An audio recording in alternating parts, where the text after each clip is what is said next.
जमा कराया नहमदुहु व नुसल्ली अला रसूलिहिल करीम अम्मा बाद फ़ाउज़ बिल्लाहि मिनश शैतानिर रजीम बिस्मिल्लाहिर रहमानिर रहीम। इंतहाई अजीज़ तलबा व तलबात ऑफ एम एजुकेशन खान ममदहान कॉलेज बिम्बर, अस्सलाम वालेकुम।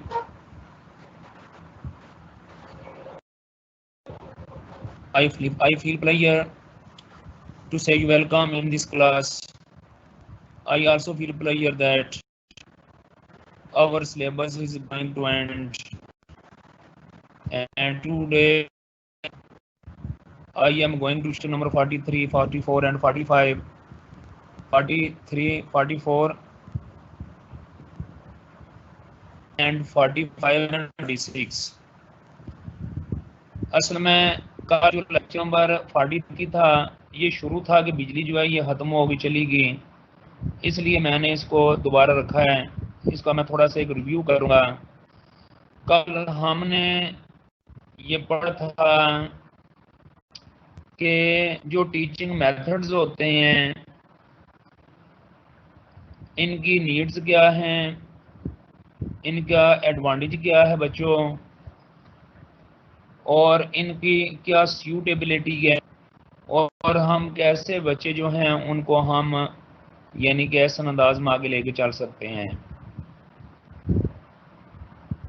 सवाल ये है कि क्या टीचिंग मेथड से लर्निंग आसान होती है, तो ये जवाब है कि जो टीचिंग मेथड्स हैं they are the easy source to make the lesson easy. Teaching method की अगर हम डेफिनेशन करें तो ये है बच्चों के teaching methods is the stimulation, guidance, direction and encouragement for learning.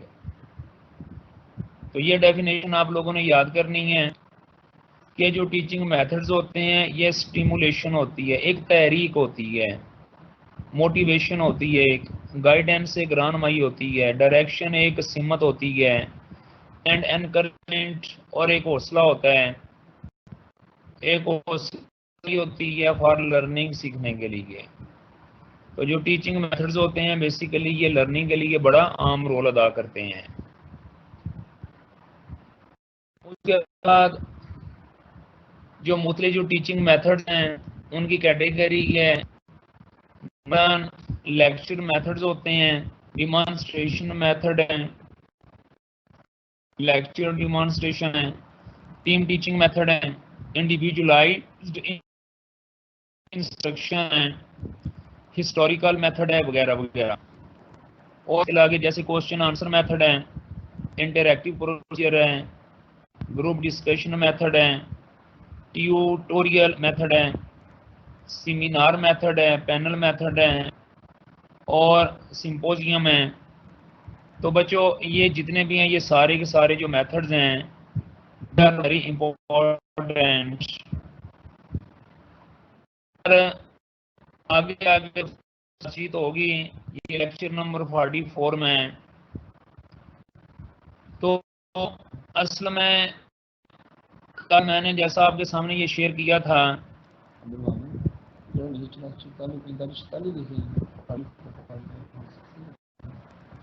जैसा कि मैंने कल भी आपके सामने शेयर किया था कि ये जो टीचिंग मेथडोलॉजी होती है basically it is a tool, it is a skill, it is a assistance. ये एक ऐसी असिस्टेंस होती है जिसके ज़रिए हैं वो मिसाल के तौर पर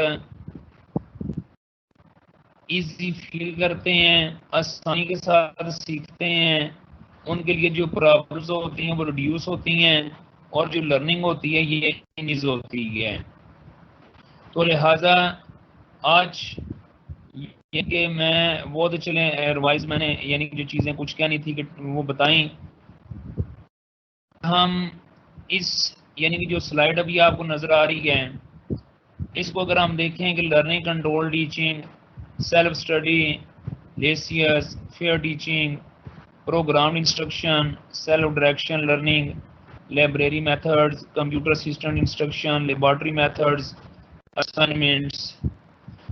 तो ये बच्चों बेसिकली जितनी भी चीज़ें अभी मैंने आपके सामने शेयर की हैं ये ज़रा इनको अगर हम गौर से देखें ना, तो एक बात हमारे सामने ये आती है बच्चों के हर सब्जेक्ट के लिए, और यानी कि एक मुख्तलिफ मेथड होता है। हर मेथड जो है इसकी जो फिजिबिलिटी है या उसकी हर मेथड की जो सूटेबिलिटी है वो एक मुतल्लिक़ फील्ड के अंदर ही है। मसलन फ़र्ज़ करें अगर आप यानी कि इंग्लिश पढ़ाना चाहते हैं, इंग्लिश में लेक्चर जो है ये फ़ायदा नहीं देगा, जबकि इंग्लिश अगर आप नर्सरी प्रेप की पढ़ाना चाहते हैं तो लेक्चर फ़ायदा नहीं देगा। जब आप वही इंग्लिश एमए लेवल पे पढ़ाना चाहते हैं तो फ़ायदा देगा। इसका मतलब ये होगा ये जो लेक्चर मेथड है यानी कि या डिमॉन्स्ट्रेशन जो मेथड है, that is evaluated and that is ranked according to the syllabus, according to the stage, according to the age factor, and also according to the stages of classes. For example, if you are going to learn or teaching at initial classes, just like nursery prep or one classes, there is no need for any kind of lecture method. There is also no need of discussion method. There are also no need of simulation method. There is also no need for any kind of project method because that is very low level. There is also a need for direct method. That is need of different method that is very evaluated and that is very advantageous for the students. And if you are teaching at master level, then I would like to say you preferably that you can share the lecture method, demonstration method, lecture demonstration method, and if you are at MSc level, you can also use the project method. You also can use the activity method, field trip, workshops, simulation, and symposium, and workshops, etc. And also problem solving method that will be helpful at high level classes and university classes. So here is a need. So here is the need to understand the basic strategies that are very important in this regard.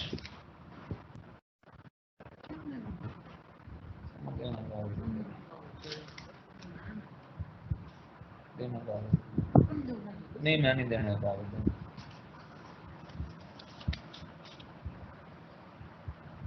इसी तरह अगर आप छोटे level के ऊपर हैं तो इसमें जो स्टोरी टेलिंग जो होती है ये छोटे लेवल पर ये बहुत अच्छा है, और आप स्टोरी के ज़रिए भी बच्चों को पढ़ा सकते हैं और उनको मिसाल के तौर पर ये है कि सबक सिखा सकते हैं और आगे ले जा सकते हैं। तो लिहाजा बच्चों ये थे डिफरेंट यानी कि styles and types of the methods. करना है मैंने फॉर्म आया ना देखो। अच्छा, इसी तरह ये है कि अगर मिसाल के तौर पर ये है, अगर हम नबी पाक सल्लल्लाहु अलैहि वसल्लम की ज़िंदगी का बच्चों मुतालिया करें तो हमारे सामने चीज़ें आती हैं कि नबी वसल्लम की जो ज़िंदगी है और जो आपने सहाबा के साथ तालीम व तदरीस की है, जो कि आपको पता होना चाहिए दुनिया की जो पहली इस्लामी यूनिवर्सिटी है वो बेसिकली दार अरकम थी। वहाँ पर क्या था, नबी अपने सहाबा कराम को यानी कि पढ़ाया करते थे, उन्हें टीचिंग किया करते थे। तो एक तो वो था कि जो दार अरकम में पढ़ाया करते थे, और एक दूसरा स्टाइल ये था कि जो इनफरादी तदरीस होती थी। अगर नबी वसल्लम की सारी ज़िंदगी चाहे वो इनफरादी थी या जितमाही थी, अगर उसको हम एवेल्यूएट करें तो हमारे सामने ये बात आती है कि अल्लाह के नबी की ज़िंदगी में 25 किस्म के जो टीचिंग मेथड हैं वो मिसाल के तौर पर हमें यानी कि जो हमारे तालीम है एजुकेशनिस्ट हैं उन्होंने सॉर्ट आउट की हैं 25 टीचिंग मेथड। उनमें से मैं कुछ आपके सामने शेयर करने जा रहा हूँ ताकि आपको पता चल जाए कि ये जो टीचिंग मेथड्स होते हैं बेसिकली इनकी क्या वैल्यू है, और यानी कि मौका माल के मुताबिक इनको हम तब्दील भी कर सकते हैं ताकि इसके दूर हों, और जो स्टूडेंट्स होते हैं या जो कैंडिडेट होते हैं या जिनसे जो टीचर मुखातब होता है वो ज़्यादा बेहतर और ऐसा अंदाज में सीख सके और समझ सके। मसलन एक बार अल्लाह के नबी सल्लल्लाहु अलैहि वसल्लम यानी बैठे हुए थे, तो आपने सहाबा कराम से पूछा कि ये बताएं कि मेरी उम्मत में कंजूस कौन है, यानी कंजूस किसे कहते हैं। तो किसी सहाबी ने बोला कि यार रसूलुल्लाह ज़ाहिर कंजूस हुआ जो माल खर्च नहीं करता, कहा यार रसूल अल्लाह कंजूस हुआ जो अपने पे भी खर्च नहीं करता, दूसरों पे भी नहीं करता, हर एक ने अपनी अपनी दानशमंदी के मुताबिक हर तमाम सहाबा कराम ने बता दिया। तमाम सहाबा कराम का बताना बेसिकली एक किस्म की ये ग्रुप डिस्कशन बन गई। तो ये जो ग्रुप डिस्कशन है ये भी बेसिकली एक बहुत बड़ा मेथड है, यानी कि क्योंकि आपने सारे सहाबा कराम से मशवरा किया, तो सहाबा कराम ने जवाब दिया कि यार ज़रा वो आदमी है कि जो कि मिसाल के तौर पे यानी कि ना अपने पे कुछ यानी कि दमड़ी लगाता है ना दूसरों पे लगाता है। तो उसके जवाब आप सल्लम ने फिर फरमाया कि आपने भी सही कहा है, लेकिन मेरे नज़दीक इसका जवाब ये है कि जो जब मेरा नाम आ जाए और दुरूद पाक नहीं पड़ेगा वो मेरी नज़र में कंजूस है। तो मकसद ये है कि इस वाक़या से ये अंदाज़ा होता है कि अल्लाह के नबी जो है ग्रुप डिस्कशन यानी कि जो मैथड है वो हम नबी वसल्लम के इस वाक़या से हम यानी कि ड्राइव आउट करते हैं। इसी तरह एक बार नबी वसल्लम अपने सहाबा के साथ जा रहे थे, तो वहाँ पे एक रवायत के मुताबिक बकरी का बच्चा मरा हुआ था और दूसरी रवायत के मुताबिक गधे का बच्चा मरा हुआ था। तो आप सल्लम ने पूछा कि ए मेरे साहबियों, आप में से कौन खरीदेगा? तो अब जो साहबी थे उन्होंने बोला कि यार रसूलल्लाह के गधा अगर जिंदा हो तो उसे तो कोई इतना प्रेफर नहीं करता, तो जब ये मर जाएगा तो उसे कौन खरीदेगा? तो आप सल्लम ने फरमाया कि ए मेरे साहबियों कि जिस तरह तुम्हारे नज़दीक इस गधे की इस वक्त अहमियत है, असलियत है, औकात है, यानी कुछ भी नहीं है, इसी तरह इस दुनिया की जो असलियत अल्लाह के दाई कुछ भी नहीं है। अब ये क्या था, अब इसके अंदर भी दो मेथड हैं। एक मेथड ये है कि क्वेश्चन आंसर मेथड, सहाबा कराम से सवाल पूछना, और दूसरा फिर डिस्कशन आ जाता है, और तीसरा ये फील्ड ट्रिप भी आ जाता है, यानी कि हम जिसको फील्ड ऑब्जर्वेशन भी कहते हैं, ये बेसिकली फील्ड ऑब्जर्वेशन आ जाता है। तो मकसद ये है कि ये एक ऐसा मेथड है जो कि हमें नबी वसल्लम की ज़िंदगी से मिलता है। फिर इसी तरह जैसे ये स्टोरी मेथड आपके सामने आपको नजर आ रहा होगा। स्टोरी मेथड ये होता है कि किसी को कहानी सुनाना और कहानी सुना के किसी को, अब अगर पूरा कुरान पाक को अगर आप लोग स्टडी करें तो जो कुरान पाक है इसके अंदर यहाँ अकायद का जिक्र है, जहाँ पे इबादत का जिक्र है, वहाँ पर ही बच्चों का भी जिक्र है, और यहाँ तक जैसे यूसुफ अलैहिस्सलाम के किस्से को एहनुल किस्सस भी कहा गया है। ये क्या है, ये सारे एक स्टोरी टेलिंग ये मेथड है, और ये मेथड अल्लाह ने खुद भी इस्तेमाल किया अपने नबी को, यानी कि वाक़यात सुनाए कुरान पाक के ज़रिए हैं, पहली कौमों के ज़रिए, पहली कौमों के वाक़यात, जैसा शुएब अलैहिस्सलाम जो कौम थी वह नापतोल में कमी करती थी, इसी तरह लूत अलैहिस्सलाम की कौम भी एक बहुत बड़ी बुराई में मुब्तला थी, इसी तरह और भी हज़रत नूह अलैहिस्सलाम की कौम जो है ये गुरूर और तकब्बुर में मुब्तला थी, इसी तरह जो फ़िरौन के यानी कि फ़िरौन के आले फ़िरौन हैं वो भी गुरूर और तकब्बुर में है। तो बेसिकली ये सारी कहानियाँ नबी वसल्लम ने भी सहाबा कराम को बताई, कुरान पाक के अंदर भी इनके तज़किरे मौजूद हैं। तो this is called story telling method. Story जो टेलिंग मेथड होता है ये एक इंसान ऐसे नफ्सियात होती है कि हर इंसान जो स्टोरीज होता है ये सुनना पसंद कर जो है, इसको स्टोरी सुनना अच्छा लगता है, स्टोरी सुनना इसको पसंद है। तो ये मकसद ये कहने का कि ये भी मेथड हमें अपने नबी वसल्लम की ज़िंदगी से मिलता है।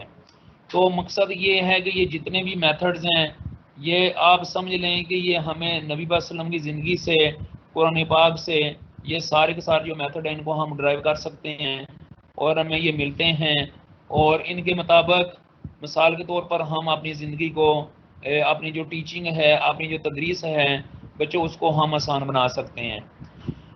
एक बात ये भी जहन में रहे कि जैसा मैंने कल भी लेक्चर देते हुए बयान किया था कि जब टीचर कोई भी क्लास में पढ़ा होते हैं मेथड इस्तेमाल कर रहा होता है, लेकिन ये है कि वो मेथड को मौका माल की निस्बत से यानी कि इस्तेमाल करें। ऐसे एक है क्वेश्चन आंसर, आप में पढ़ा होगा, एजुकेशन की बुक्स में पढ़ा होगा कि जो सुकरात है ये जो क्वेश्चन आंसर मेथड सुकरातिक मेथड कहलाता है, यानी कि जो सुकरातिक मेथड है ये सवाल और जवाब वाला मेथड, ये वो मेथड है जो कि मिसाल के तौर ये बेसिक मिसाल के तौर पे जो सुकरातिक फिलासफर थे उनकी ज़िंदगी से ये मंसूब है।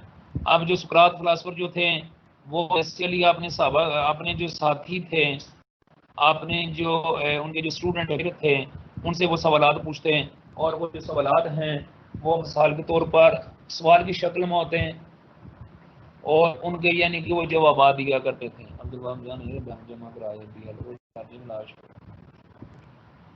तो ये बात आप जहन में रखिए कि मिसाल के तौर पर जो सुक्रातिक मेथड है वो बेसिकली क्वेश्चन आंसर मेथड है, यानी वो क्वेश्चन आंसर मेथड कहते हैं, क्वेश्चन आंसर मेथड। ठीक है, मुझे उम्मीद है कि बात आपको समझ आ गई होगी।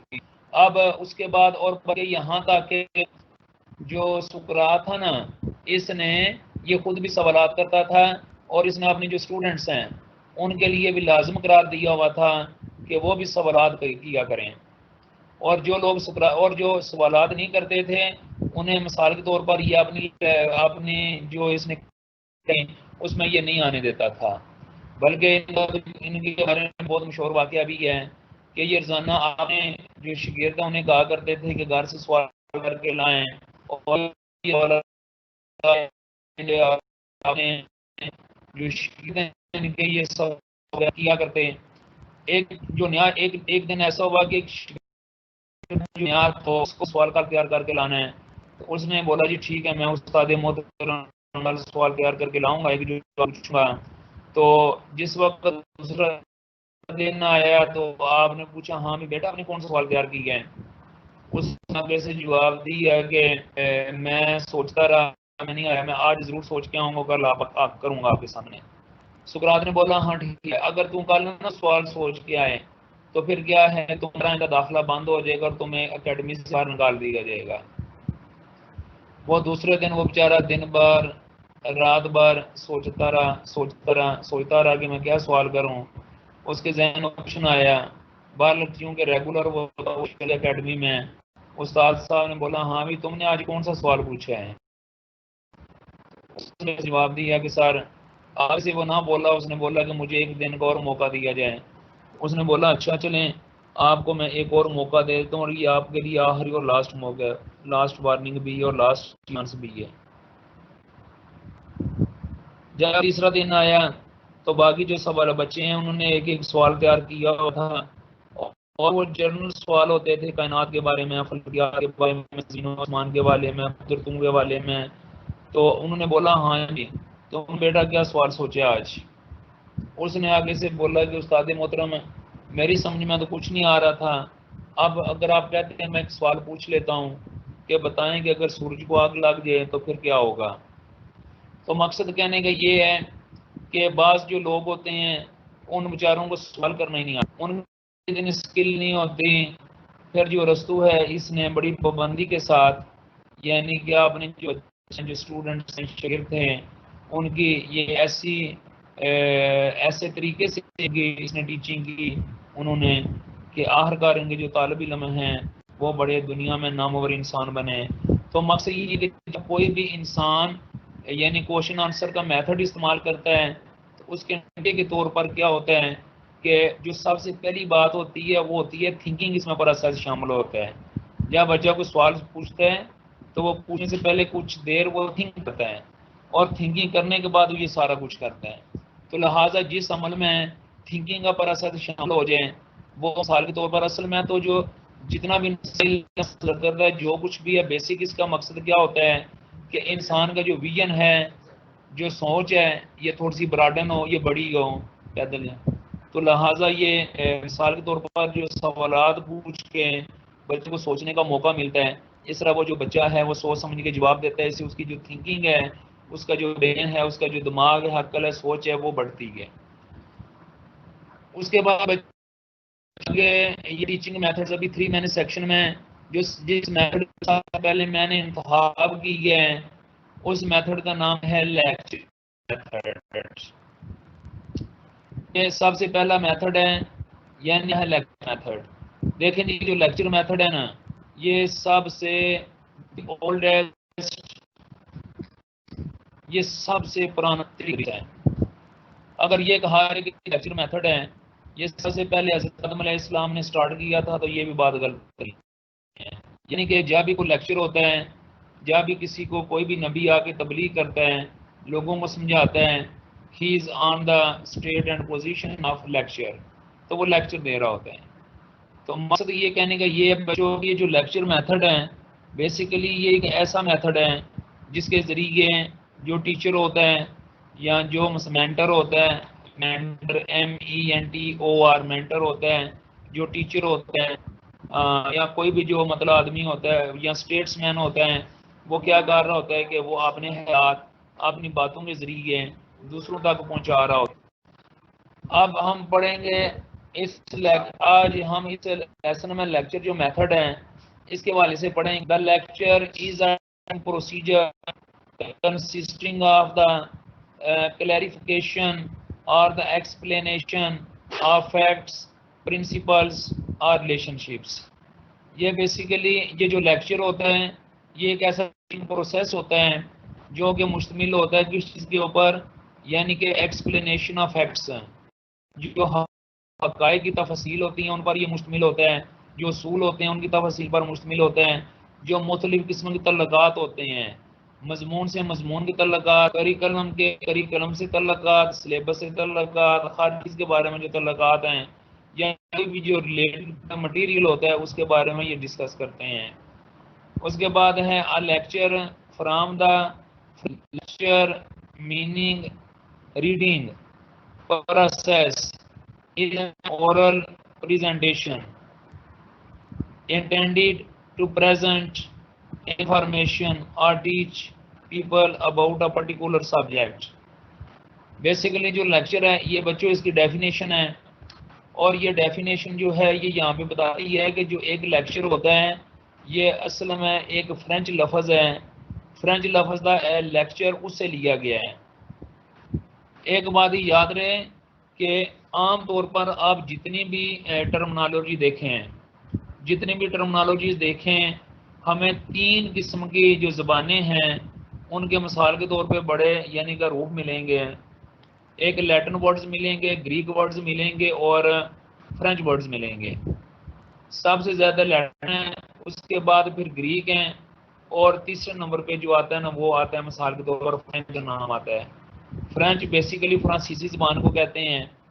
तो ये जो लेक्चर लफ्ज़ है ये फ्रांसीसी ज़बान का लफ्ज़ है, और इसका मतलब ये है रीडिंग यानी कि पढ़ना, यानी कि पढ़ना या किसी चीज़ को पढ़ने के प्रोसेस में से गुजरना। और इज़ एन ओरल प्रेजेंटेशन, और ये ज़बानी होता है। ओरल प्रेजेंटेशन का मतलब होता है ज़बानी पेशकश, कोई चीज़ किसी चीज़ को ज़बानी पेश करना। तो इंटेंडेड टू प्रेजेंट इंफॉर्मेशन, ये ज़्यादातर जो मौजूदा मालूमात होती है उस पर मुश्तमिल होता है, या जो लोग हैं उनको किसी खास सब्जेक्ट की तरफ पढ़ाना होता है। तो ये होता है लेक्चर। लेक्चर बेसिकली किसी भी लेवल पे दिया जा सकता है, क्लास के अंदर भी दिया जा सकता है, किसी ऑडिटोरियम के अंदर भी दिया जा सकता है, किसी पब्लिक प्लेस पे भी दिया जा सकता है, किसी कम्युनिटी हॉल में भी दिया जा सकता है, और किसी यूनिवर्सिटी कॉलेज के अंदर भी दिया जा सकता है, किसी प्लेटफॉर्म के ऊपर भी दिया जा सकता है। तो मकसद क्या होता है कि ये सिर्फ लेक्चर बोल नहीं होता है, ये क्योंकि ओरल कम्युनिकेशन होती है। इसको इसलिए ओरल कम्युनिकेशन कहते हैं कि इसमें लोगों को सिर्फ बोलना होता है, इसमें हमें ज़्यादा जो टीचिंग एड्स वगैरह उनकी ज़रूरत नहीं होती, हमें ज़्यादा एडसर्ट्स वगैरह की ज़रूरत नहीं होती। तो इसलिए ये बात ध्यान में रहे कि learning method basically is the very old method and that is still under process and progress nowadays. यानी कि ये आजकल भी इस्तेमाल, इस लोग अपनी जान नहीं छुड़ा सके हैं, और बाज़ लोग तो लेक्चर जो देना वैसे बहुत पसंद करते हैं, लेकिन अगर लेक्चर के साथ थोड़ी सी डिमॉन्स्ट्रेशन हो जाए उसको बोलते हैं लेक्चर डिमॉन्स्ट्रेशन। वो जो लेक्चर डिमॉन्स्ट्रेशन होती है बच्चों, वो बहुत ज़बरदस्त होती है, वो इतनी ज़बरदस्त होती है कि उसके ज़रिए जो लर्निंग है ये बहुत बेहतर हो सकती है।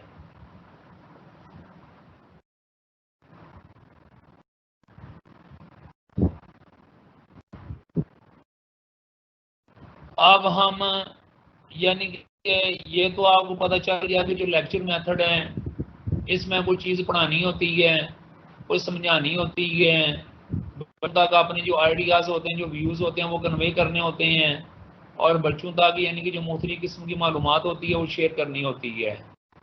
चाहे वो स्पीकर की शक्ल में आवाज स्पीकर हो आपके, चाहे आप क्लास के अंदर खुद एज स्पीकर या वैसे क्लास के अंदर मौजूद हों, तो ये जो काम है ये किया जा सकता है। अब कोई भी ये एक बात ये ध्यान में रहे बच्चों कि दुनिया का कोई भी मेथड है, दुनिया के जितने भी मेथड हैं उनके कुछ गुड पॉइंट्स हैं और कुछ मेथड है उनके वीक पॉइंट्स हैं। जो गुड पॉइंट्स हैं और जो वीक पॉइंट्स हैं ये तकरीबन माबैन हैं। लेकिन एक बात ये याद रहे और ये खास तौर पर आपने समझना वो ये है कि जो कुछ एडवांटेज ऐसे हैं कि जो हो सकता है पाकिस्तान जैसे मुल्क में तो एडवांटेज हो, लेकिन वही किसी और मुल्क में चले जाएं, या हम कह सकते हैं कि माहौल अगर तब्दील हो जाए, माहौल तब्दील हो जाए तो मिसाल के तौर पर क्या होता है कि वो तब्दील हो जाते हैं।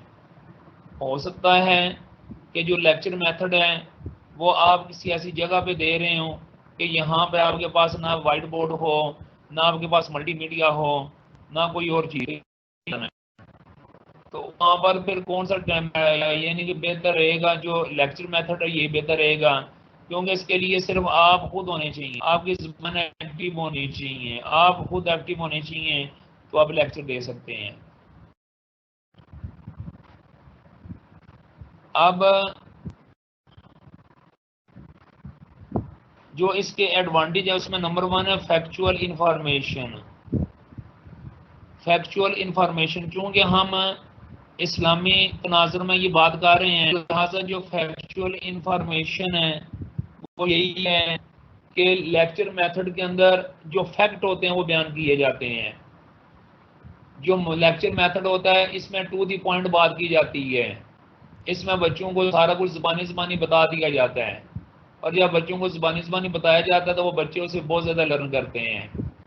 लिहाजा इस हवाले से ये इसका बड़ा गुड पॉइंट है कि बच्चे जो हैं वो मिसाल के तौर पर यानी कि फैक्चुअल यानी जो फैक्ट्स होते हैं उनको अटेन करते हैं, उनको हासिल करते हैं। दूसरा बच्चों यूजफुल फॉर लार्ज गैदरिंग, यानी कि ये नाम से जाहिर है कि लेक्चर जो मेथड है बच्चों ये इतना ज़्यादा इम्पोर्टेंट है। जब बहुत बड़ी गैदरिंग हो then it is the best way of communication, then lecture is a best way of communication when you are facing a lot of mass of people, a lot of public, और अगर public के सामने आप लोग बैठे हुए हैं तो बच्चों ये जो है ये बड़ा इम्पोर्टेंट है। इम्पोर्टेंट इसलिए कि बड़े गैदरिंग के लिए ना तो हम वाइट बोर्ड इस्तेमाल कर सकते हैं, ना हम उसके लिए कंप्यूटर इस्तेमाल कर सकते हैं, और ना ही हम उसके लिए यानी कोई और जो सॉफ्टवेयर है या नेट है या नेट की कोई भी किस्म है वो हम इस्तेमाल कर सकते हैं। लिहाजा अगर हम करेंगे तो वो हमारे लिए खुद ही यानी कि एक बहुत बड़ा चैलेंज और प्रॉब्लम आ जाएगा। लिहाजा जब बहुत ज़्यादा तादाद होती है तो उसमें जो लेक्चर मेथड है बच्चों ये बहुत ही बेहतरीन होता है। जैसे हमारे ये जो ज़्यादा मौलवी हजरात हैं यानी कि वो इस वक्त कहीं भी लेक्चर वगैरह देते हैं तो वो क्या करते हैं कि वो लाजमी तौर पर मिसाल के तौर पर क्या करते हैं कि लार्ज गैदरिंग में वो मुख्तलिफ ऐसे टूल इस्तेमाल कर लेते हैं जिनकी वजह से उनकी जो है ये बहुत दूर जा सकती है, लेकिन वहाँ पर ना तो ये कोई एक्टिविटी कर सकते हैं। हाँ एक है कि लेक्चर के दौरान आप लेक्चर अगर किसमें दे रहे हैं, लेक्चर के टाइम में दे रहे हैं तो आप ये आपके जहन में ये होना चाहिए कि हमने ये बात सुनी थी, अब हम इन सुनी हुई बात पर हम अमल करेंगे, और अपने जो बच्चे हैं या जो स्टूडेंट्स हैं उनको हम यानी कि जो लेक्चर देंगे वो मिसाल के तौर पर वो होगा तो लेक्चर, लेकिन उनके लिए इसलिए फ़ायदेमंद होगा कि ये बड़ी स्केल पे होगा, बड़े पैमाने पे होगा। तो अगर आप ये सोचेंगे उनके लिए वाइट बोर्ड इस्तेमाल करें, आप नहीं कर सकते, मल्टीमीडिया करें नहीं कर सकते, कंप्यूटर करें नहीं कर सकते, नेट करना चाहिए नहीं कर। अब बच्चों तीसरी बात है कॉस्ट इफेक्टिव। बच्चों कॉस्ट फैक्ट्री का मतलब है कि ये बिल्कुल सस्ता तरीन वे ऑफ कम्युनिकेशन, सस्ता तरीन टीचिंग मेथड है, सस्ता तरीन। इससे सस्ता कोई भी नहीं हो सकता भी, ना इसमें हिंग लगती है और ना इसमें फटकड़ी लगती है। इनमें ना हींग लगती है और ना बच्चों इनमें फटकरी लगती है।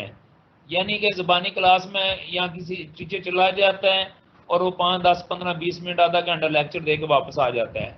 ना इसमें बिजली का ज़या होता है, ना इसमें मिसाल के तौर पर वाइट बोर्ड का यूज़ होता है, ना इसमें यानी कि जो और बार पॉइंट्स वगैरह या बोर्ड मार्कर है या टीचिंग एड्स हैं, किसी चीज़ का इस्तेमाल नहीं होता।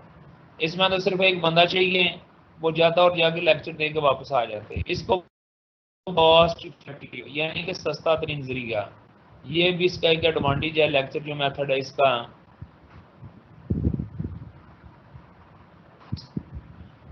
उसके बाद आगे चलें, क्विक एंड स्ट्रेट फॉरवर्ड वे।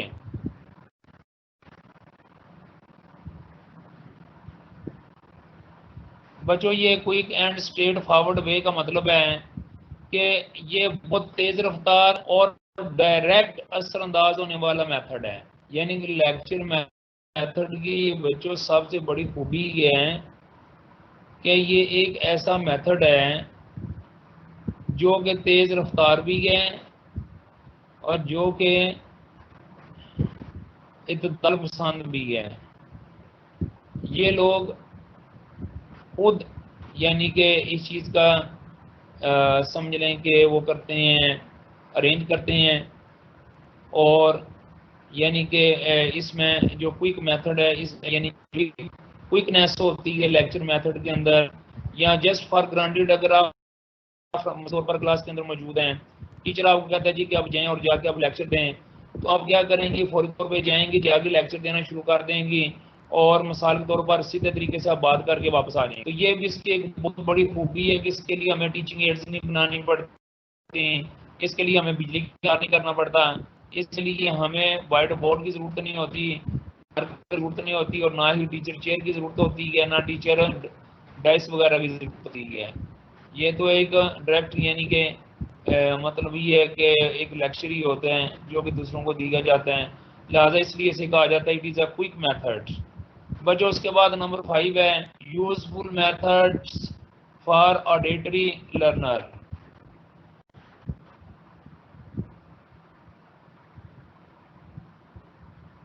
बच्चों इसका मतलब ये है कि जो ऑडिटरी नर्वर हैं यानी कि लर्नर हैं, उनके लिए ये बहुत मुफीद है, बहुत मुफीद है। मुफीद क्यों है? इसलिए कि जिन लोगों ने पहले कुछ भी नहीं सीखा होता दाएं बाएं से, तो वो लोग जिस वक्त कुछ सीखना चाहते हैं तो मिसाल के तौर पर यानी कि उनके लिए ये बहुत फ़ायदेमंद लेसन होता है, बहुत फ़ायदेमंद होता है। उसके बाद ईजियर टू क्रिएट।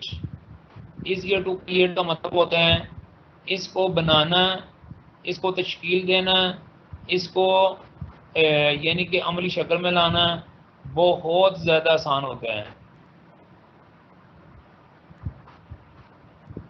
ये बहुत ज़्यादा आसान होता है। और मिसाल के तौर पर ये इसको बनाने हम जब एक बार इसे बना लेते हैं उसके बाद फिर हम इसको ख़त्म नहीं करते हैं। ये शाज़ो नादर की यानी कि उसके बाद बल्कि हम इसको ऐसे अंदाज में आगे लेके चलते हैं। आगे बच्चों फैमिलियर मेथड्स, ये दुनिया का वाहिद मेथड है जो सबसे ज्यादा इस्तेमाल होता है। अगर आपसे ये पूछा जाए which one is the most usable method in the world, तो you can say the lecture method. जो लेक्चर मेथड है ये दुनिया में सबसे ज्यादा इस्तेमाल होने वाला मेथड है, बड़ी बड़ी यूनिवर्सिटीज में ये इस्तेमाल होने वाला मेथड है। और पिछले कई 100 सालों से, कई हजार सालों से इस मेथड को पूरी दुनिया में इस्तेमाल किया जा रहा है। मैंने जैसे अर्ज की है, इसमें ना हींग लगती है ना फकरी, सिर्फ एक सोर्स पर्सन होना चाहिए चुनने वाला और आगे मजमू होना चाहिए बस। तो मकसद कहने का ये है कि ये जो मेथड है बेसिकली ये बहुत इम्पोर्टेंट है इस हवाले से कि इसमें हमें टीचिंग एड नहीं बनाने पड़ते, इसमें हमें जो ग्रुप डिस्कशन नहीं करनी पड़ती, इसमें हमें टीचिंग पेयर नहीं करनी पड़ती, ना टीचिंग ग्रुप बनाने पड़ते हैं। इस हवाले से ये मेथड बहुत ही आसान है इसे बनाना, इसे तश्कील देना,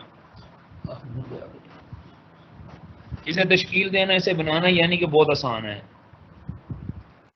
उसके बाद बच्चों आगे है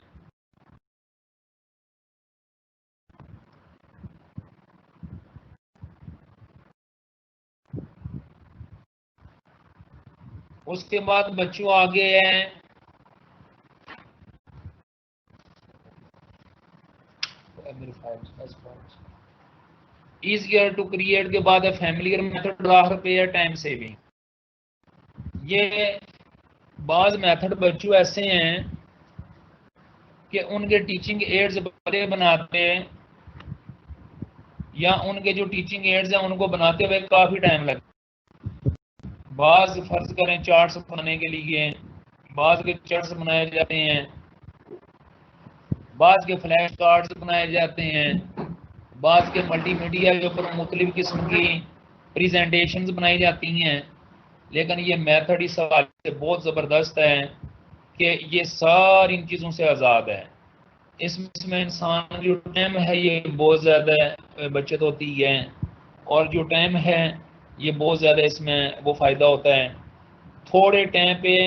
और मैं आपको सच्ची ये बात बताऊं कि अगर एक इंतहाई इंस्पायर्ड टीचर हैं, उनकी जो इंस्पिरेशन है वो लेक्चर मेथड के ऊपर बड़ी असरअंदाज होती है।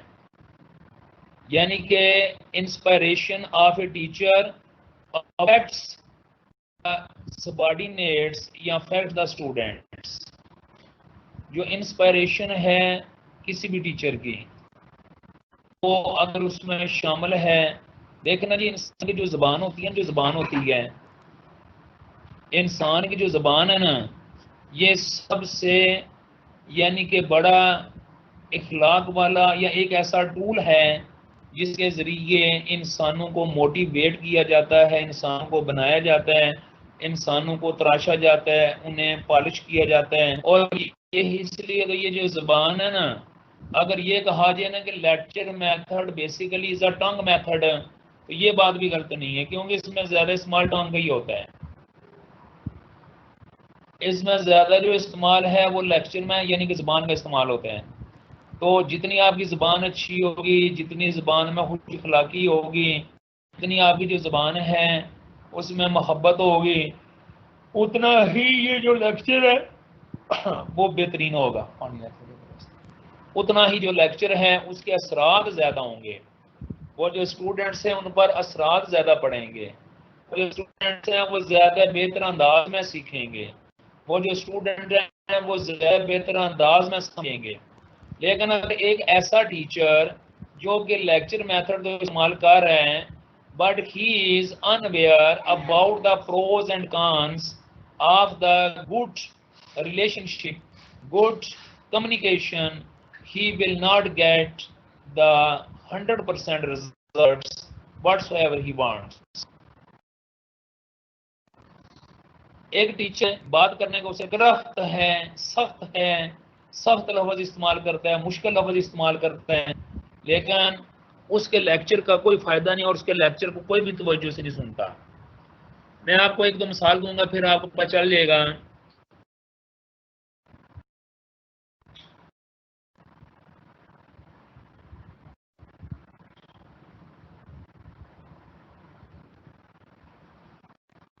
इस वक्त दुनिया का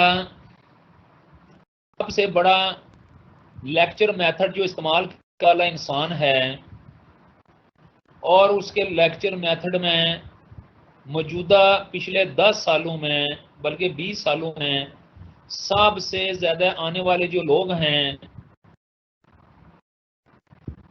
वो प्रोग्राम चलाने वाला डॉक्टर जाकिर नाइक है। अब डॉक्टर जाकिर नाइक क्या करता है? डॉक्टर जाकिर नाइक भी लेक्चर मेथड इस्तेमाल करता है। डॉक्टर जाकिर नाइक क्या करता है, क्योंकि वहाँ पर ना तो वो वाइट बोर्ड इस्तेमाल कर सकता है, ना मल्टीमीडिया इस्तेमाल कर सकता है, ना कोई और चीज़ इस्तेमाल कर सकता है। लेकिन अगर चाहे मल्टीमीडिया किसी शक्ल में वो इस्तेमाल कर सकता है, लेकिन उसके लिए जो ज़्यादा फीजिबल है, जो ज़्यादा उसके लिए बेहतर है, वो बच्चों लेक्चर मेथड है, जिसके ज़रिए वो हज़ारों लोगों को मुसलमान कर चुका है।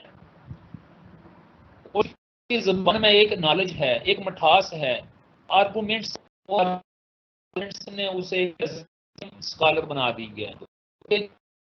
जो लेक्चर मेथड है, इसके अंदर अगर थोड़ा सा बंदा तवज्जो दे, आप फर्ज करें मौलाना तारिक जमील साहब हैं, जिस वक्त वो बात करते हैं तो बंदे का जी चाहता है कि इनकी बात को सुनते रहें। अब तो वो ज़रा बूढ़े हो गए, आज से अगर 10 साल पहले की उनकी जो गुफ्तगू है वो अगर सुने तो इंसान के जो है, इंसान वर्ते हैरत में चला जाता है कि इतनी प्यारी और मिठास वाली आवाज़। उन्होंने क्या किया, उनके भी लेक्चर मेथड ही होते, लेक्चर ही होते थे, जिसकी वजह से पूरी दुनिया में उनका भी तोती बोलते हैं। तो लिहाजा बच्चों, being a teacher, it is very important to understand well that lecture method is very important for the big classes, for the big audiences, for the big crowd, for the mass public, उनके लिए ये बहुत ही important है। ये बच्चों इसके थे advantages. आगे हम अभी चल रहे हैं डिसएडवांटेजेस ऑफ लेक्चर मेथड्स। जो मेथड है, इसके डिसएडवांटेज क्या हैं? बच्चों, दुनिया में सिवाय अल्लाह तबारक व तआला की ज़ात पाक के ऐसी नहीं है जिसमें कोई ऐब नहीं है। सिर्फ अल्लाह ताला की ज़ात पाक ऐसी है, जिसकी ज़ात में भी कोई ऐब नहीं और जिसके काम में भी कोई ऐब नहीं। तो क्योंकि वो एक मुकम्मल ज़ात है, बाकी दुनिया में जो भी आया, जो भी है, वो मुकम्मल ज़ात नहीं है। इस तरह जितने भी मेथड्स हैं, वो ये इस्लामी हैं या ये व्हाट्सएवर हैं, लेकिन ये जितने भी मेथड हैं बच्चों, ये मेथड इन कुछ इनके मेरिट्स भी हैं और कुछ डीमेरिट भी हैं, कुछ इनके एडवांटेजेस भी हैं और कुछ इनके डिसएडवांटेजेस भी हैं। तो अभी मैं बात करने जा रहा हूँ उनके डिसएडवांटेजेस की। नंबर 1 है कंटेंट स्टैंडर्ड। बच्चों, कंटेंट स्टैंडर्ड का मतलब ये होता है एक मेथड जो बार बार, ऐसा मेथड जो अपनी गुफ्तगू एक ही चीज का बार बार जिक्र किया जाता है, एक ही चीज के आगे पीछे बोला जाता है और एक ही चीज को बार बार यानी कि डिप्लाई किया जाता है या जिक्र किया जाता है। जबकि मौजूदा दौर में अगर हम कोई चीज़ पढ़ा रहे हैं तो हमें बाकी दुनिया को भी देखना चाहिए। यानी कि मैंने जैसे आगे बोला कि जब एक टीचर क्लास में पढ़ रहा होता है तो कम से कम वो 2-3 मेथड इस्तेमाल कर रहा होता है। लेकिन ज़ाहिर जब आप लेक्चर आप करेंगे ना, लेक्चर दे रहे होंगे, तो उस वक्त फिर आप एक कंटेंट होंगे कि आप सिर्फ एक ही टॉपिक के ऊपर बोल रहे होंगे और उसके दाएं बाएं आगे पीछे नहीं जा रहे होंगे।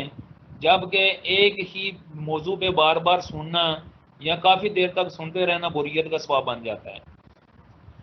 दूसरा है वन साइडेड। ये भी एक डिसएडवांटेज है कि सिर्फ एक बोलने वाला आदमी होता है और बाकी जो होते हैं ना वो सुनने वाले होते हैं। हालांकि टू वे कम्युनिकेशन होती है, लेकिन इस मेथड के अंदर टू वे के बजाय वन वे कम्युनिकेशन होती है। और जब वन वे कम्युनिकेशन होती है तो वो जो दूसरा इसका पार्ट होता है, जो ऑडियंस होते हैं, उनको तो बिल्कुल मौका नहीं मिलता अपने हालात का इजहार करने, और उनकी जो राय है, उनकी राय को कोई राय भी नहीं हासिल होती। और इस वजह से फिर क्या होता है कि ये जो मेथड है, ये इसका नुक्स है,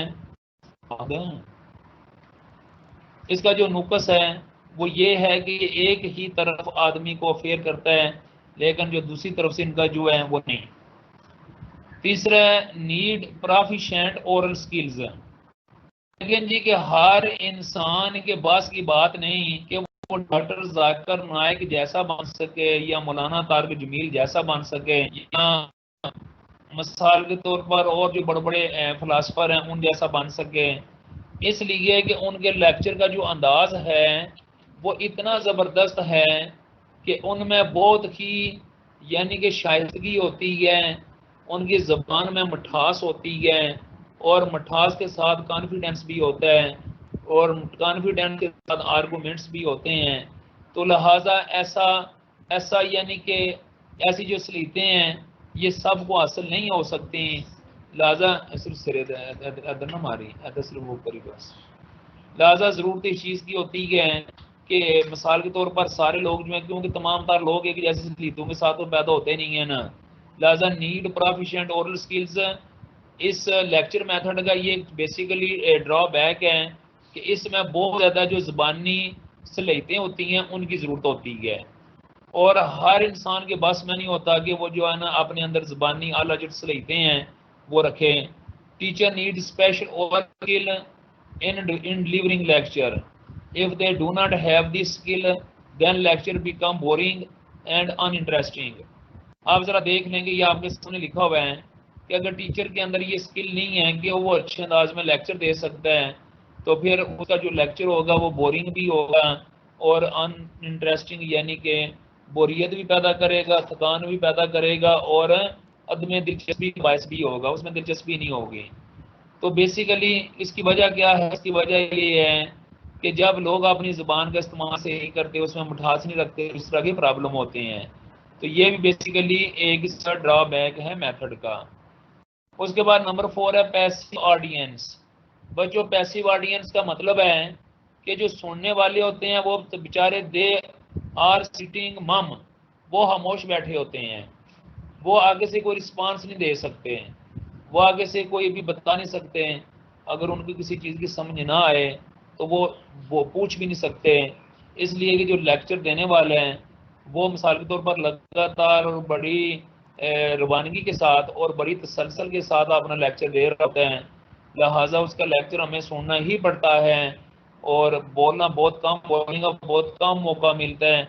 लिहाजा ये एक इसमें जो सुनने वाले जो ऑडियंस होते हैं, जो लोग होते हैं, स्कूलों में चले जाएँ तो जो बच्चे होते हैं, कॉलेजों में चले जाएँ तो जो बच्चे होते हैं, जो स्टूडेंट होते हैं, वो डिस्टर्ब होते हैं और उन्हें ज़्यादा यानी कि सिर्फ सुनना पड़ता है, वो बोल नहीं सकते। लिहाजा लेक्चर मेथड का ये भी एक ड्रॉबैक है। उसके बाद बच्चों आगे हैं मिनिमाइजेस फीडबैक फ्रॉम स्टूडेंट्स। फिर देखें, जब ऑडियंस या स्टूडेंट्स आगे से बोलेंगे नहीं तो फिर मिसाल के तौर पर आप ही बताएं कि यानी कि उनका जो आगे से फीडबैक है वो तो मिनिमम ही रहेगा ना। यानी कि मिनिमम इसका फीडबैक होता है कि किसी को लेक्चर देने वाला लेक्चर दे के चला जाता है, वो हुल का मैंने अच्छा लेक्चर दे दिया, लेकिन बहुत सारे जो स्टूडेंट होते हैं वो उनसे यानी कि क्या वो बहुत सारे जो स्टूडेंट हैं वो उनसे मुतफिक नहीं होते हैं। बहुत सारे स्टूडेंट के अंदर सवालात होते हैं, वो कुछ सवालात पूछे जाते हैं, लेकिन इसलिए एक लेक्चर मेथड का ये एक बंदिश होती है कि जिसमें आमतौर पर लोग इत्याद करते हैं और लोग इत्याद भी करते हैं कि वो सवाल ना पूछें। तो ये एक बड़ी इसका ड्रॉबैक है, यानी कि लेक्चर मेथड के हवाले से। बच्चों, ये लेक्चर नंबर 46 है, qualities of a good lecture in detail.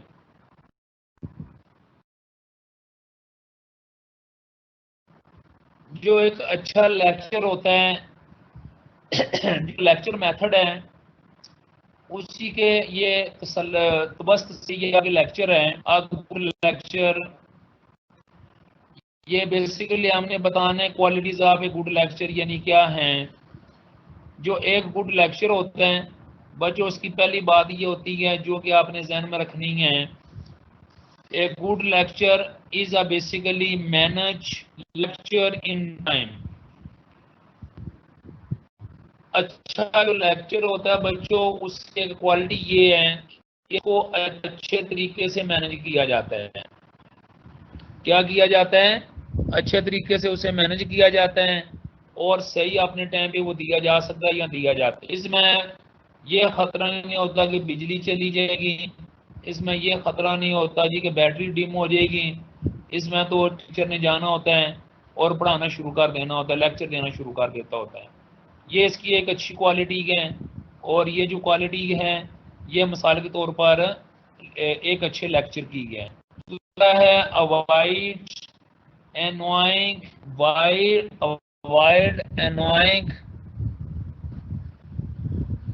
Mannerism, यानी कि इसमें काबिल नफरत जो मैनर हैं उससे यानी कि बचा जाता है। यानी कि जो अच्छा लेक्चर है वो है जिसमें हम कोई तासब या नफरत भरी जो बात है वो ना करें, हम अपने लेक्चर को इतना अच्छा बनाएं कि वो जो बच्चे हैं हमारे लेक्चर से मानूस हो जाएं, हमारे लेक्चर्स को दोबारा और बार बार सुनने की ख्वाहिश करें। हमारा जो लेक्चर है वो इतना ज़बरदस्त हो कि कोई अगर 2 मिनट सुने तो उसका जी चाहे कि मैं ये सारा सुनूं। लिहाजा लेक्चर के अंदर किसी किस्म की जो तासब, हमदर्दी, इस तरह की जो चीज़ें हैं वो नहीं होनी चाहिए, बल्कि अच्छा लेक्चर वो है जिसमें कोई भी किसी किस्म का तासब ना हो, कोई भी किसी किस्म की गड़बड़ ना हो। तीसरी बच्चों इसकी क्वालिटी है टॉलर स्पीच एंड राइटिंग, यानी कि जो स्पीच है वो भी बेशक हो, लेकिन साथ साथ थोड़ा थोड़ा जो राइटिंग प्रोसेस होता है या उसको जो लिखा जाता है, यानी कि ये लिखा हुआ भी होना चाहिए। यानी कि सिर्फ लेक्चर ज़बानी नहीं, बल्कि उसके कुछ जो पॉइंट्स हैं, उसकी जो कुछ चीज़ें हैं वो that must be written in written form. अगर वो लिखी होंगी तो जो लेक्चर वाला है वो आगे दाएं बाएं नहीं जाएगा, बल्कि अपने लेक्चर तक ही रहेगा। वरना लेक्चर बाज़ औक़ात सियासत का होता है और जो देने वाला है जब वो सही तवज्जो नहीं देते तो वो सियासत के बजाय माशियात पे चला जाता है। इसलिए ये ज़रा थोड़े से इस तरह के मसाइल होते हैं। आगे है proper use of body language. Doctor Zakir Naik को देखें, जब कभी भी वो लेक्चर देते हैं तो अपनी बॉडी लैंग्वेज का कैसे इस्तेमाल करते हैं। एक तो मुझे होती है जो आपकी ज़बान होती है, और एक वो लैंग्वेज जो आपके जिस्म की लैंग्वेज है। तो जो आपके जिस्म की लैंग्वेज है ये भी बाद चीज़ों को फोर्स करने के लिए, बाद चीज़ों के लिए बड़ी इंपॉर्टेंट होती है। बॉडी पोस्चर से पता चलता है कि आप कॉन्फिडेंट हैं कि नहीं है। आपके बॉडी पोस्चर से पता चलता है कि आपको सवाल आता है कि नहीं है। आपकी आंखों से पता चल जाता है आपको सवाल का जवाब का पता है या नहीं है, आपको समझ आ रही है कि नहीं आ रही, आप कहीं कन्फ्यूजन का शिकार तो नहीं हो रहे। ये सब चीज़ें पता चल जाती हैं। लिहाजा यानी कि जो अच्छा लेक्चर होता है उसमें एक जो चीज़ होती है वो बॉडी लैंग्वेज होती है। जो बॉडी लैंग्वेज है ये हमारी ठीक होनी चाहिए, ताकि जो सीखने वाले हैं वो ज़्यादा से ज़्यादा सीख सकें और उन्हें ज़्यादा से ज़्यादा फ़ायदा हो सके। उसके बाद आगे है topic based on need and interest. एक अच्छा लेक्चर वो होता है कि जो कि नीड बेस्ड होता है। बच्चों, नीड बेस्ड का मतलब है कि जो काबिल ज़रूरत होता है, जिनकी बच्चों को ज़रूरत होती है, जिनका बच्चों के लिए बच्चों को भी ज़रूरत होती है, और हालात और वाक़यात के मुताबिक वैसे भी हर इंसान को ज़रूरत होती है। तो लिहाजा वो नीड बेस्ड होना चाहिए, ऐसे बेमकसद नहीं होना चाहिए जिसमें किसी का कोई भी फ़ायदा ना हो, बस उसमें गपशप ही हो। वो जो लेक्चर है वो ठीक नहीं होता। Lecture must be to the point, lecture must be well evaluated, lecture must be well managed. तो ये जो चीज़ें हैं ये ध्यान में रखना ज़रूरी होती हैं। आगे बच्चों, चैरिटी कंसेप्ट्स विद एग्जांपल। अच्छा, आजकल ये समझा जाता है कि जो अच्छा लेक्चर है वो वही है जिसमें लोगों को ज़्यादा से ज़्यादा मोटिवेट और इंस्पायर किया जाता है कि वो ज़्यादा से ज़्यादा यानी कि क्या करें कि वो कंसेप्ट जो हैं ये क्लियर करें। आप जिस लेक्चर मेथड में कंसेप्ट जो हैं ये क्लियर नहीं होंगे, यानी कि ये क्या है, क्लैरिटी, बेसिकली क्लैरिटी। तो क्लैरिटी का मतलब क्लैरिटी कम्प्लेक्स कंसेप्ट्स, कंसेप्ट्स अगर क्लियर नहीं होंगे तो फिर क्या फ़ायदा।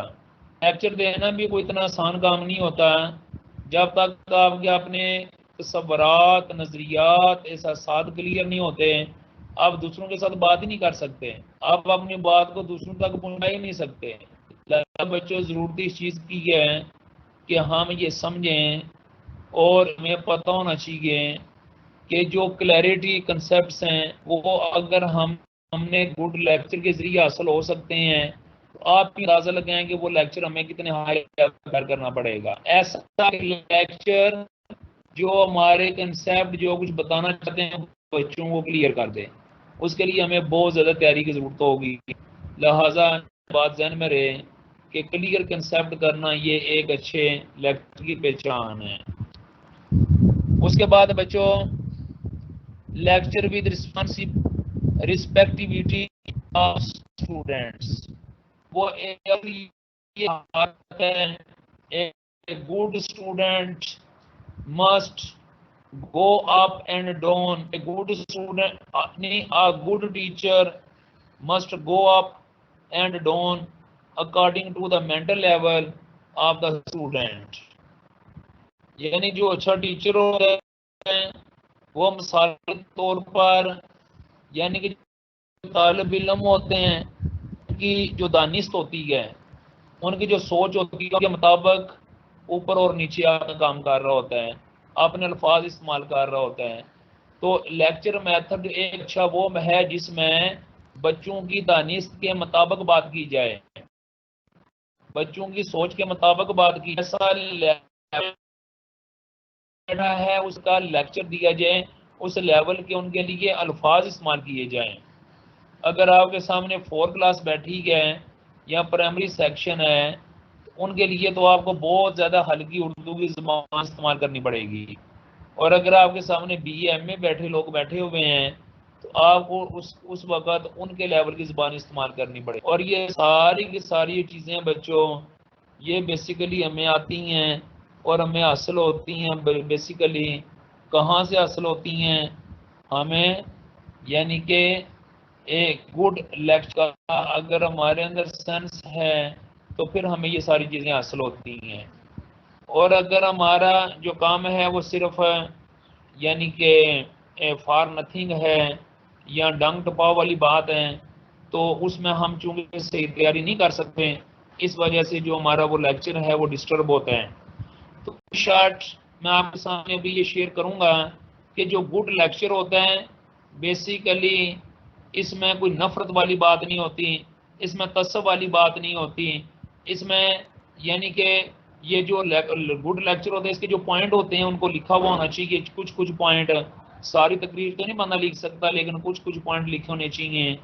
फिर हमें मुनासिब बॉडी लैंग्वेज का इस्तेमाल करना चाहिए, बाज़ औक़ात हाथों के इशारे करने चाहिए, बाज़ औक़ात हमें गर्दन के इशारे करने चाहिए, बाज़ औक़ात हमें उंगली से इशारे करने चाहिए, बाज़ औक़ात हमें बाजू से इशारे करने चाहिए।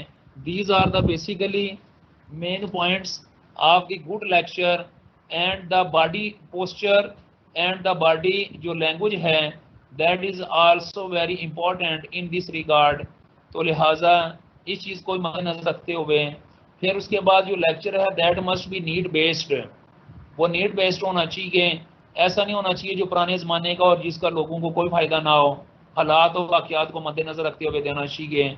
फिर उसमें जो लेक्चर हम दे रहे हैं उसमें कंसेप्ट लेक्चर देने वाले के अपने भी पहले क्लियर होने चाहिए।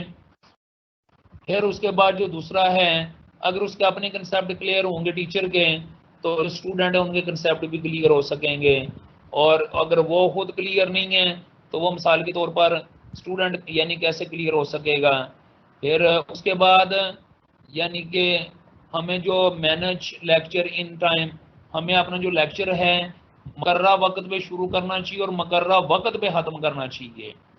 ये एक बहुत बड़ा डिलेमा है, ये एक बहुत बड़ा मसला है मौजूदा दुनिया का कि जो लोग हैं उनकी लेक्चर के हवाले से जो टाइम मैनेजमेंट है वो बहुत ही दिगरगूं होती है, और इतनी दिगरगूं होती है कि वो सही तरीके से मिसाल के तौर पर इस चीज़ को नहीं समझ पाते, और वो क्या करते हैं लेक्चर शुरू कर तो देते हैं लेकिन ख़त्म करने का नाम नहीं लेते, और जब ख़त्म करने का नाम नहीं लेते हैं उसके नतीजे के तौर पर क्या होता है फिर कि जो स्टूडेंट्स होते हैं वो मिसाल के तौर पर भी उस बोरियत का शिकार होते हैं, और उस बोरियत की वजह से जो बच्चे हैं वो कुछ भी सीख नहीं सकते। अगर ये जो अच्छा लेक्चर है उस लेक्चर की शान आन बान ये है कि आप अपने लेक्चर में ऐसी बातें शामिल करें जो कि तालिब इल्मों के लिए constant interest, love, affectation, attraction, inspiration, motivation का सबब बने। अगर इन चीज़ों का वो सबब बन जाती हैं then we can say that someone has delivered a good lecture। उसके बाद आगे है कि how to improve lecture method. ये जो लेक्चर मेथड है इसको हम कैसे इम्प्रूव कर सकते हैं, इसको हम कैसे बेहतर कर सकते हैं। ये जो लेक्चर मेथड है अगर इसमें कोई कमी है तो इसको कैसे बेहतर कर सकते हैं। Number 1, fit the lecture to the audience, यानी कि ऑडियंस की दानिश के मुताबिक बात करना। अगर कोई भी लेक्चरर ऑडियंस की दानिश के मुताबिक बात करता है तो हम ये कह सकते हैं कि that is fit the lecture to the audience. बाज लोग बातें करते हैं और ऑडियंस के सर के ऊपर से गुजरी होती हैं, जो सर के ऊपर से गुजरी होती हैं उनका उन्हें कोई फायदा नहीं होता। Such things create disturbance in the students and they also become bore and monotonous. लिहाजा जरूरत ये है कि लेक्चर वो हो must be according to the mental level, according to the interest level, according to the considerable level of the student of the audience. फिर बच्चों उसके बाद है फोकस योर टॉपिक। इसमें जो टॉपिक है इसको फोकस करना होता है। फोकस का मतलब ये है कि जो टॉपिक है जो हम पढ़ाना चाहते हैं उस पर हम फोकस उसी शक्ल में कर सकते हैं जब हमारा खुद कॉन्फिडेंस है। जब हमारा खुद कॉन्फिडेंस सही नहीं है तो ये हमें बताएं कि फोकस टॉपिक पे कैसे हो सकता है। जो टॉपिक पे फोकस है that is very important in this regard कि हमारे पास मतलूबा नॉलेज हो। और मतलूबा नॉलेज के लिए हमें बहुत बड़ी प्रेपरेशन की ज़रूरत होती है। जब तक हमारे पास बड़ी प्रेपरेशन नहीं है we can not reach at the high level of the focus of the topic. लिहाजा फोकस योर टॉपिक का मतलब ये है बच्चों कि हमें अपना जो टॉपिक है उस तक हमें यानी कि फोकस करना चाहिए। Prepare an outline that includes 5 to 9 major points you want to cover in one lecture। ये बात पहले ये है कि एक छोटा सा कागज लें, उसके ऊपर 5 से 9 तक जो बड़े बड़े मेजर पॉइंट है वो लिखें जो कि आप अपने लेक्चर में मुकम्मल करना चाहते हैं। आज बात ये होता है कि एक लेक्चर के अंदर बहुत सारे पॉइंट्स होते हैं और बंदा कुछ भूल जाता है और कुछ जहन में रह जाते हैं। लेकिन सबसे अच्छा लेक्चर होता है वो ये होता है कि आप 5, 7 या 10 जो पॉइंट है वो अपने पास नोट करें और जब आप अपने पास वो लेक्चर नोट करें, वो पॉइंट आप अपने पास नोट करेंगे तो फिर उसका क्या फायदा होगा। उसका फायदा ये होगा कि आपका कॉन्फिडेंस बिल्कुल मेंटेन रहेगा ड्यूरिंग योर लेक्चर। जब आप ऑडियंस को लेक्चर दे रहे होंगे तो आपका जो कॉन्फिडेंस है वो सही रहेगा, लेवल ऑफ अंडरस्टैंडिंग सही रहेगा, लेवल ऑफ कम्युनिकेशन सही रहेगा, लेवल ऑफ कंट्रीब्यूशन सही रहेगा, लेवल ऑफ कम्प्रीहेंशन सही रहेगा, तो उसमें किसी किस्म की गड़बड़ नहीं होगी। लेकिन अगर इन स्पाइट ऑफ, अगर मिसाल के तौर पर आपका जो फोकस है, अगर आपने यानी कि 5 या जो 9 मतलब है जो पॉइंट्स नहीं लिखे होंगे, कोई भी पॉइंट नहीं लिखे होंगे, हो सकता है एक पॉइंट के ऊपर आप आधा घंटा बात करें और जो ज्यादा इंपॉर्टेंट पॉइंट है वो होता है कि जो है इंपॉर्टेंट होता है उस पर ज्यादा हम टाइम देते हैं और जो मोस्ट इंपॉर्टेंट होता है उस पर हम कम टाइम देते हैं। ये जो इम्बैलेंस यानी कि सिचुएशन होती है, यानी कि ये एक अच्छा जो लेक्चर मेथड है या उसके लिए सही नहीं है। लिहाजा हमें इसकी तरफ गौर करना चाहिए और गौर व फिक्र करनी होगी और खास तौर पर टीचर को ये बात मद्देनजर रखनी चाहिए। उसके बाद organise your points for clarity. आप पॉइंट वगैरह बयान करने हैं उनको ऑर्गेनाइज कर लें। मकसद ये कि पहले आपने कौन सी बात करनी है, फिर उसके बाद कौन सी करनी है, फिर कौन सी करनी है, फिर कौन सी करनी है। आपने तारीख के ऊपर हिस्ट्री का लेक्चर देना है और आपने मुस्लिम लीग से शुरू, इंडियन नेशनल कांग्रेस से शुरू करना है तो फिर इंडियन नेशनल कांग्रेस से शुरू करें, उसके बाद फिर मुस्लिम लीग के ऊपर आएँ, फिर उसके बाद तहरीक खिलाफत के ऊपर आएँ, फिर उसके बाद नेहरू पोर्ट के ऊपर आएँ, फिर उसके बाद कायदे आज़म के 14 नकात पे आएँ, फिर उसके बाद आप अल्लामा इकबाल का खुतबा इलाहाबाद पे आए, फिर उसके बाद चौधरी रहमत अली ने जो नाम तजवीज़ किया उसके ऊपर आए, उसके बाद फिर आप जो अल्लामा इकबाल की जो 1938 में हुई उसके ऊपर आए, फिर 1940 को आप ये करारदाद पाकिस्तान पे आए, फिर 3 जून 1947 का जो मिसाल के तौर पर ये जो इलेक्शन हुए थे उन पे आए, फिर 14 अगस्त 1947 पे आए। ये एक तरतीब है, ना कि आप पहले 1947 पे आ जाएं, फिर बीच में आप कहेंगे कहीं ठुमका लगा दें जी कि 1929 को ये हुआ, 30 को खुतबाबाद और फलां फलां। ये बात नहीं है।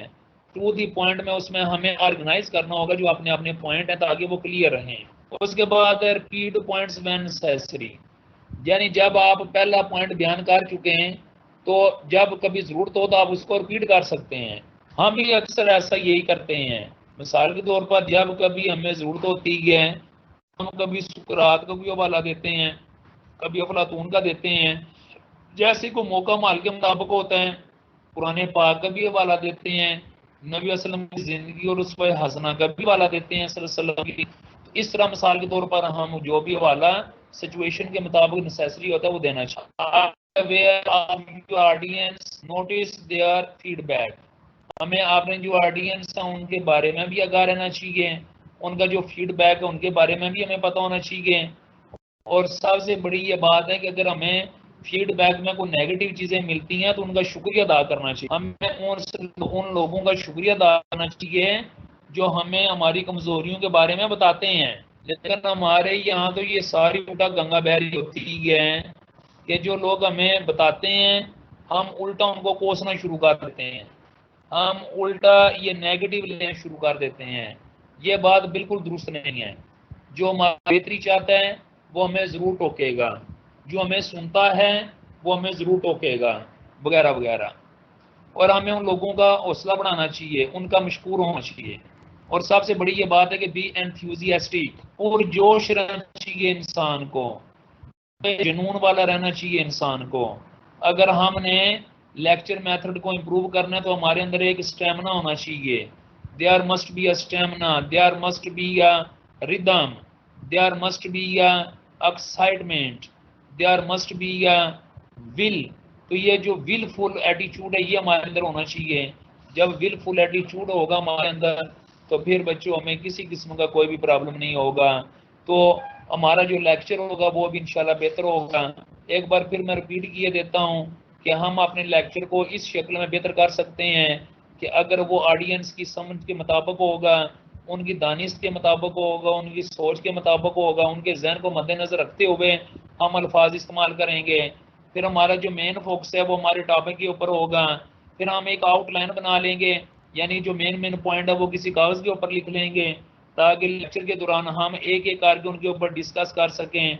कहीं ऐसा ना हो कि जिस पॉइंट के ऊपर हमने ज़्यादा देर बोलना है उसको कम टाइम मिले और जो एक जुजवी हो उस पर हम ज़्यादा टाइम दे दें।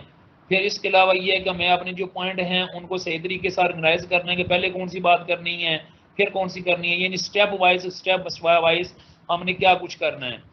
फिर उसके बाद हमें जब कभी ज़रूरत हो तो हमने क्या करना है कि हमने रिपीट करना है जो अपने अपने पॉइंट हैं। ये नहीं होता क्योंकि बाज़ औक़ात अक्सर ऐसे होता है कि जो पहला पॉइंट होता है या पहली बात होती है उसको हम आगे जाके फिर रिपीट करते हैं, उसका हवाला देते हैं। तो ये जब ज़रूरत हो तो फिर हम उसको रिपीट कर सकते हैं। फिर सबसे बड़ी ये बात कि हमें अपने जो ऑडियंस हैं उनके बारे में हमें आगाह रहना चाहिए और सबसे बड़ी बात उनका जो फीडबैक है उसकी हमें हौसला अफजाई करनी चाहिए। हमें बी एंथुसियास्टिक, हमें क्या रहना चाहिए, हमें पुरजोश रहना चाहिए, पुरबलबला रहना चाहिए, बाहिम्मत रहना चाहिए, जुर्तमंद रहना चाहिए, हिम्मत नहीं हारनी चाहिए।